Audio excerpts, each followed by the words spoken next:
Perkenalkan, saya Miss Kemegarani Fajar dengan NIM 14014191994 dari jurusan PGSD Universitas Negeri Semarang angkatan 2019. Materi yang akan kita pelajari mencakup 3 hal. Yang pertama, model pembelajaran Problem Based Learning atau PBL. Yang kedua, pembelajaran berbasis e-learning. Dan yang ketiga, penerapan model pembelajaran Problem Based Learning atau PBL berbasis e-learning. Pada bab pertama mengenai model pembelajaran Problem Based Learning atau PBL, ada beberapa hal yang harus kita ketahui. Di antaranya pengertiannya, karakteristiknya, sintaksnya, serta kelebihan dan kekurangannya. Hal pertama yaitu pengertian.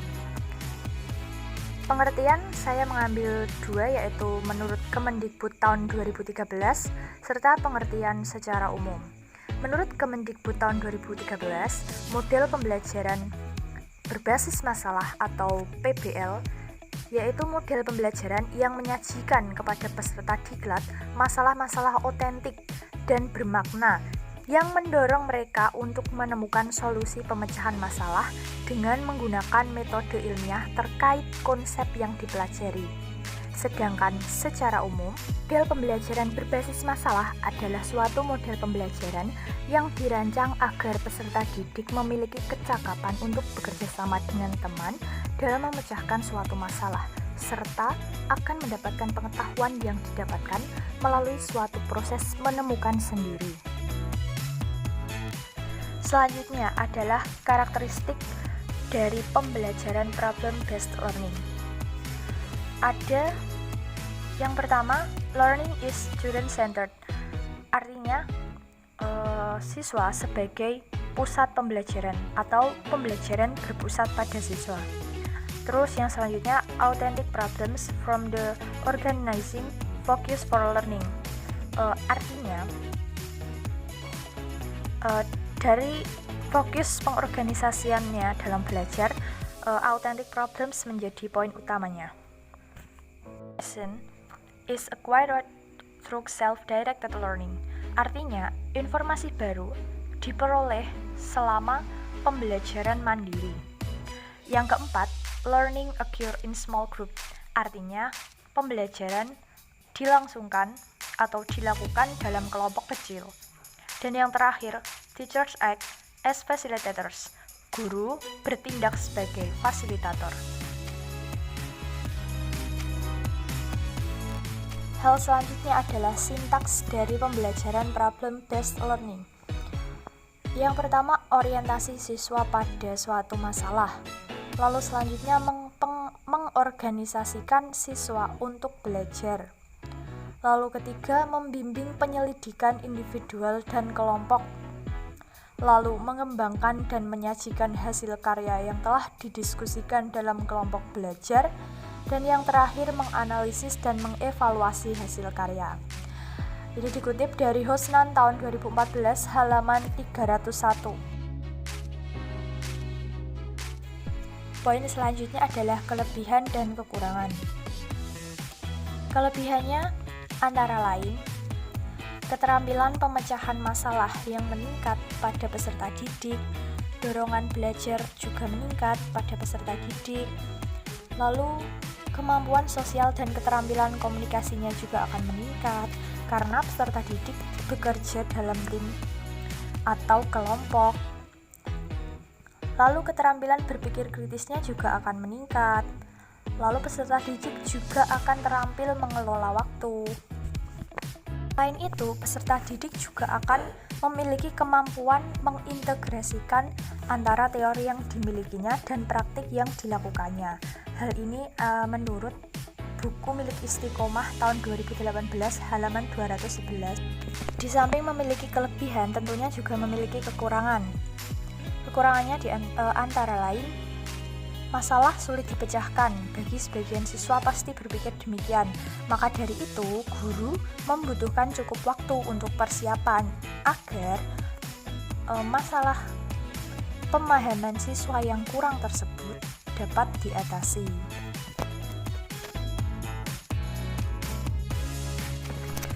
Bab yang kedua adalah pembelajaran berbasis e-learning, di mana hal-hal yang perlu diketahui diantaranya pengertian, syarat, serta kelebihan dan kekurangan dari pembelajaran berbasis e-learning.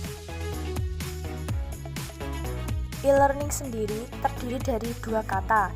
Yang pertama, huruf E, itu kepanjangannya elektronik, dan learning artinya pembelajaran. Jadi, e-learning artinya pembelajaran dengan menggunakan jasa bantuan perangkat elektronik. Hal selanjutnya adalah karakteristik pembelajaran berbasis e-learning. Tentu saja yang pertama, jasa teknologi elektronik ya. Yang kedua, bahan ajar bersifat mandiri. Artinya, bahan ajar ini bisa dipelajari siswa serta didapatkan secara mandiri. Lalu, yang terakhir, monitor performa siswa.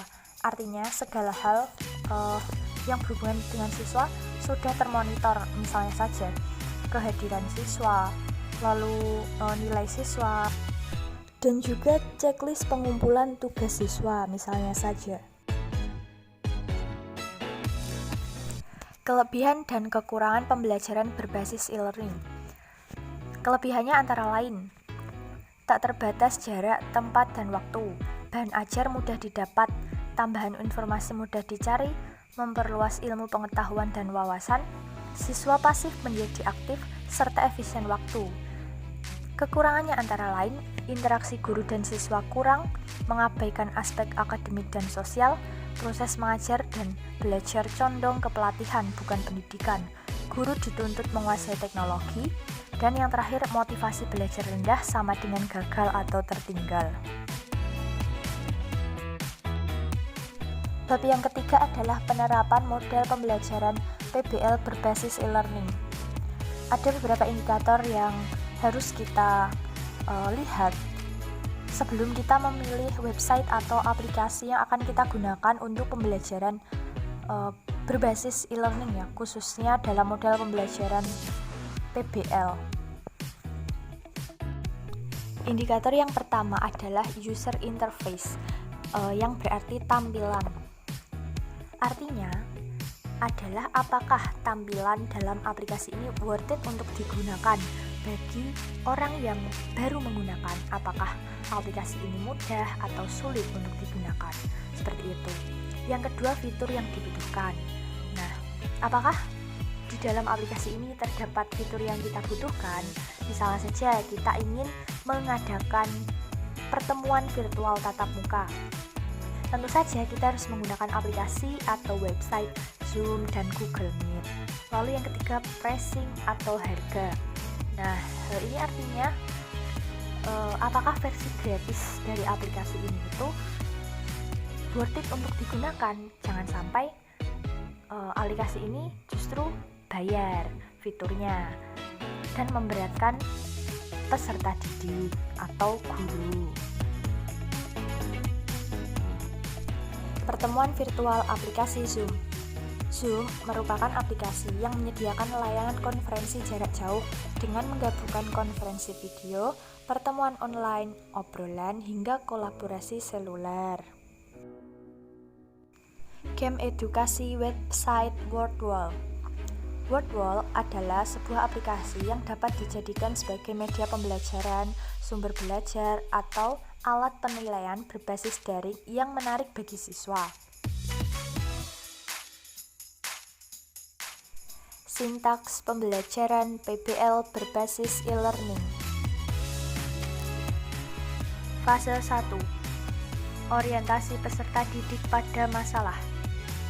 Langkah-langkahnya diantaranya, guru membuka kegiatan pembelajaran, salam, sapa, doa, menarik perhatian siswa, serta mengecek kehadiran siswa. Lalu tidak lupa, guru menyampaikan tujuan pembelajaran, memberikan masalah, dan memotivasi siswa untuk ikut dalam kegiatan pemecahan masalah yang dipilihnya. Fase 2. Mengorganisasikan peserta didik. Langkah-langkahnya diantaranya, guru menjelaskan sedikit materi dan kegiatan yang akan dilakukan siswa, guru membuat kelompok berdasarkan urutan nomor presensi, Guru membantu siswa memahami dan menyusun tugas belajar yang berhubungan dengan masalah yang diberikan tersebut. Fase 3. Membimbing penyelidikan individu dan kelompok. Langkah-langkahnya diantaranya, siswa diizinkan keluar dari ruangan Zoom. Lalu siswa mengunjungi link tugas, yaitu link game edukasi pada website Wordwall. Lalu siswa mengerjakan game tersebut secara individu. Lalu guru mendorong siswa mengumpulkan informasi, melaksanakan eksperimen, dan mendapat penjelasan pemecahan masalah yang sesuai dengan masalah yang diberikan secara individu. Fase 4. Mengembangkan dan menyajikan hasil karya. Langkah-langkahnya diantaranya, guru membantu siswa menyusun dan menyiapkan laporan secara individu, lalu siswa menyampaikan laporan mengenai pembelajaran berbasis masalah yang telah dilakukan secara perwakilan kelompok, 1 orang atau lebih. Fase 5. Menganalisa dan mengevaluasi proses pemecahan masalah. Langkah-langkahnya diantaranya, guru membantu siswa melakukan evaluasi pada hasil pemecahan masalah dalam proses-proses yang digunakan. Lalu guru mereview pembelajaran yang telah dilakukan, serta guru menutup pembelajaran. Berikut kesimpulan dari materi yang telah kita pelajari.